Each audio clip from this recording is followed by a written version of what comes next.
समाचार अब तक, सत्य का साहस। बड़ी चीज़ है कि किसान अन्नदाता है। जो भी सरकार आती है वो यही कहती है कि अब किसानों की आत्महत्या रुक जाएगी, किसानों की आमदनी दुगनी हो जाएगी। परंतु मुझे अफसोस के साथ कहना पड़ता है, जो इस मुल्क की रीढ़ की हड्डी है,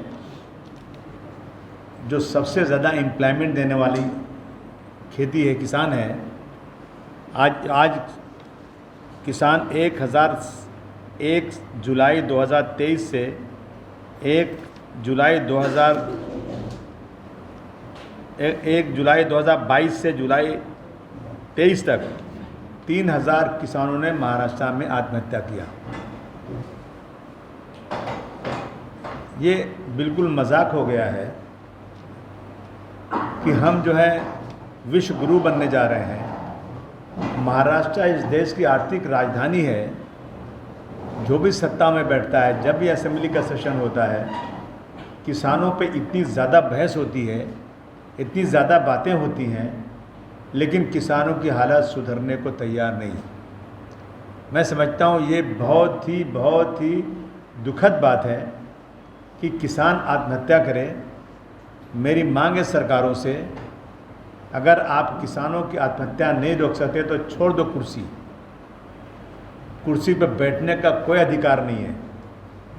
बड़े बड़े ब्रिज बनाना, हाईवेज बनाना ज़रूरी है, परंतु बाद में सबसे ज़रूरी है इस देश में रहने वाले किसानों की हालत सुधरना चाहिए। किसी तरह से वो हालत सुधर नहीं रही है। मैं देख रहा हूँ कि महाराष्ट्र में ही हमने देखा कि लॉ एंड ऑर्डर की सिचुएशन बहुत ख़राब है। रिपोर्ट है कि महिलाओं के खिलाफ हर घंटे 5 दुर्घटना हो रही है। बेटी बचाओ बेटी पढ़ाओ, लेकिन महिलाओं की सुरक्षा नहीं है। कई हज़ार महिलाएं गायब हो गई, लेकिन उसके ऊपर कोई सख्त कार्रवाई नहीं हो रही। कानून अपना काम नहीं कर रहा है। बच्चों के खिलाफ हर घंटे 2 बच्चों के खिलाफ दुर्घटना हो रही है। और मैं देख रहा हूँ सरकार जो है इन चीज़ों पे ध्यान नहीं दे रही। जो भी सत्ता में बैठता है अपनी बड़ी बड़ी बातें करता है, परंतु इन चीज़ों पे बिल्कुल से ध्यान नहीं दिया जा रहा है। 1947 से लेकर 2014 तक, यानी 67 साल तक आज़ादी के देश पे कर्ज था 55 लाख करोड़, 55,000 लाख करोड़ 67 ईयर्स में। और 9 सालों में ये कर्ज 100 करोड़ और 100,000 करोड़ और बढ़ गया है। कितना 100 लाख करोड़, क्या बोलते हैं उसका? एक करोड़ 50 लाख करोड़ था, अब 205 लाख करोड़, 155, यानी कितना गुना बढ़ गया? 1,55 करोड़ कर्ज। मैंने अभी हम देख रहे थे कि एक बच्चा जो पैदा होता है वो 1 लाख रुपए से ज़्यादा का कर्ज उसके पर है। हमें ब्याज भरना पड़ता है। खर्च कम करो, इसका कोई ख्याल नहीं है। सैलरी कम करो मंत्रियों की, लोगों की सैलरी कम करो, एमएलए की सैलरी कम करो, जो पेंशन मिलती है वो कम करो, घर के लिए जो सुविधाएं हैं उसको कम करो। मंत्रालय में एसी जो है, जो अपने घर में लोग जाते हैं ना, तो जब घर में घुसते हैं तो लाइट जलाते हैं, चले जाते हैं तो बंद कर देते हैं। मंत्रालय सुबह शुरू होता है, चाहे मंत्री आवे या नहीं आवे, उसका एयर कंडीशन शुरू हो जाता है। गाड़ियाँ बहुत ज़ोर में चलती, जितना चाहो पिटो। यानी इस पर कटौती करनी पड़ेगी। देश को बचाना है।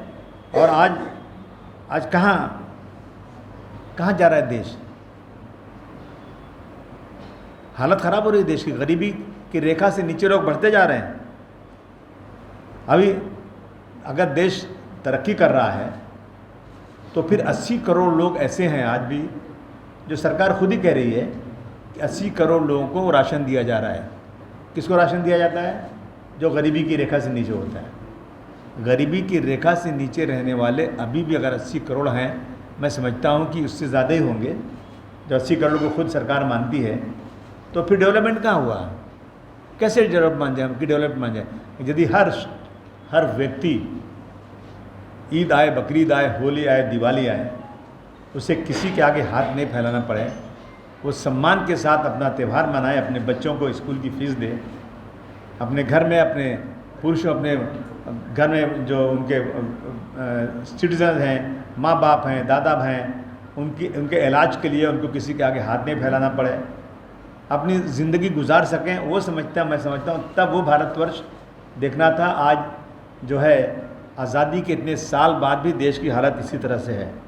अब कानून जो बनता है वो कानून जो है 18 साल की उम्र का व्यक्ति वोट दे सकता है, सरकार बना सकता है, उसे प्रधानमंत्री, उसे मुख्यमंत्री वोट देकर चुनने का पूरा हक है। और 18 साल का लड़का और लड़की बिना शादी के लिविंग रिलेशन में, होटल में रहें, घर में रहें, कहीं भी रहें, उससे बच्चा भी पैदा हो जाता है तो भी कोई दिक्कत नहीं है, परंतु शादी 21 साल में करना है। मैं समझता हूँ कि अब वो लफ्ज़ अच्छा नहीं है, बुरा लफ्ज़ लगता है कि रखेल रख सकते हो लेकिन बयान नहीं कर सकते। मैं समझता हूँ मेरे देश का ये मेरे देश के कल्चर तो नहीं हो सकता।